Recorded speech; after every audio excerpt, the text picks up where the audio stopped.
बेताल का पीछा करते हुए राजा विक्रमादित्य शिशपा वृक्ष के पास पहुँचे और किसी तरह बेताल को अपने कंधे पर उठाकर आगे बढ़ने लगे। पहले की तरह ही बेताल रास्ता बड़ा होने की वजह से राजन को कहानी सुनाने लगता है। बेताल कहता है, सालों पहले की बात है, जब उज्जैन नगर में राजा महासेन राज किया करता था। उसी राज्य में एक ब्राह्मण रहता था जिसका नाम वासुदेव था। उसका एक ही बेटा था, गुणकार। नाम का तो वह गुणकार था, लेकिन उसमें कोई गुण नहीं था। वो दिन रात बस जुआ खेलता था। जुए में वह पिता के कमाए सारे पैसे हार जाता। उसकी 2 बहन भी थी। उसे उनका भी ख्याल नहीं था। वो बस दिन रात जुआ खेलने में ही व्यस्त रहता।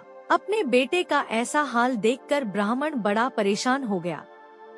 एक दिन वासुदेव ने सोचा, मैं जो भी कमाता हूँ उसे भी यह जुए में उड़ा देता है।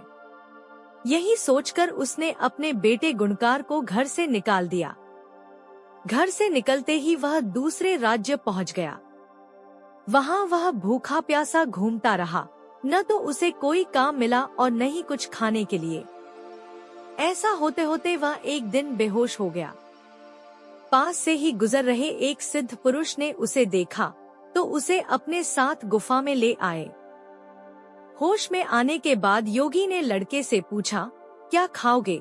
ब्राह्मण पुत्र कहता है, आप योगी हैं, आपके पास जो होगा आप वही खिला पाएंगे। मैं जो खाना चाहता हूँ शायद वो आपके पास न हो। इतना सुनते ही योगी ने कहा, तुम बस बताओ, तुम्हें क्या खाने की इच्छा है? इतना सुनने के बाद गुणकार ने अपनी इच्छा जाहिर की, जिसे सुनते ही योगी ने अपनी सिद्धि की मदद से उसकी मनपसंद थाली प्रकट कर दी। वह लड़का हैरान रह गया। पहले उसने खाना खाया और फिर सिद्ध पुरुष से पूछा, यह चमत्कार आपने कैसे किया? योगी ने कुछ कहा नहीं, बस अंदर की ओर जाने का इशारा किया। वह जैसे ही अंदर गया तो उसे बड़ा सा महल और दासियां दिखाई दी। सबने उसकी अच्छे से सेवा की और वह आराम से सो गया। सोकर उठने के बाद उसने सिद्ध पुरुष से दोबारा वही प्रश्न किया। योगी ने कहा, इससे तुम्हें क्या करना है? तुम यहाँ कुछ दिन मेहमान की तरह रहो और व्यवस्था का आनंद उठाओ।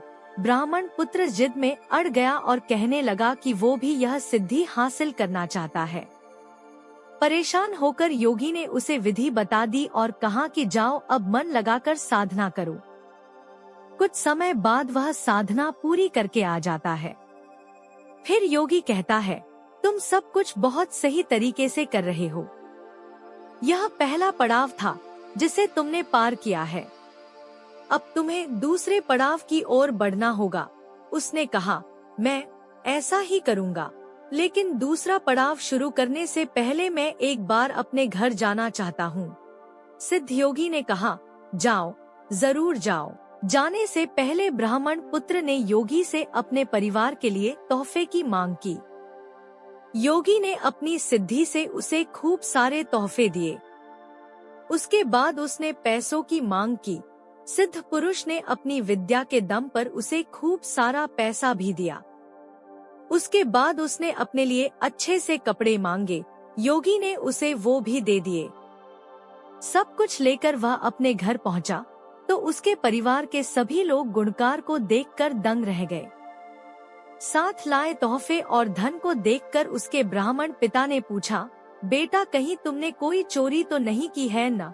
गुणकार ने बड़े गर्व से कहा, पिताजी मुझे कुछ ऐसा प्राप्त हो गया है जिसकी मदद से मैं अब सबकी हर इच्छा पूरी कर सकता हूँ।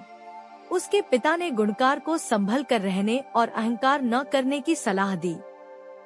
कुछ दिन घर में बिताने के बाद गुणकार दोबारा सिद्ध पुरुष के पास लौट गया। वहाँ लौटकर उसने दोबारा से साधना शुरू की। बड़ी लगन से वह ध्यान करने लगा। समय के साथ साथ ब्राह्मण पुत्र ने दूसरा पड़ाव भी पूरा कर लिया। पड़ाव पूरा होने के बाद उसे भी वह विद्या हासिल हो गई। योगी के पास जैसे ही वह विद्या हासिल करके पहुंचा तो सिद्ध पुरुष बहुत प्रसन्न हुआ।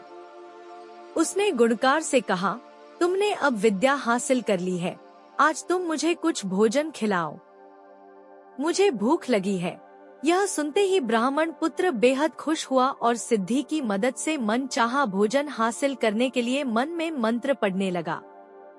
काफी देर हो गई, लेकिन भोजन सामने नहीं आया।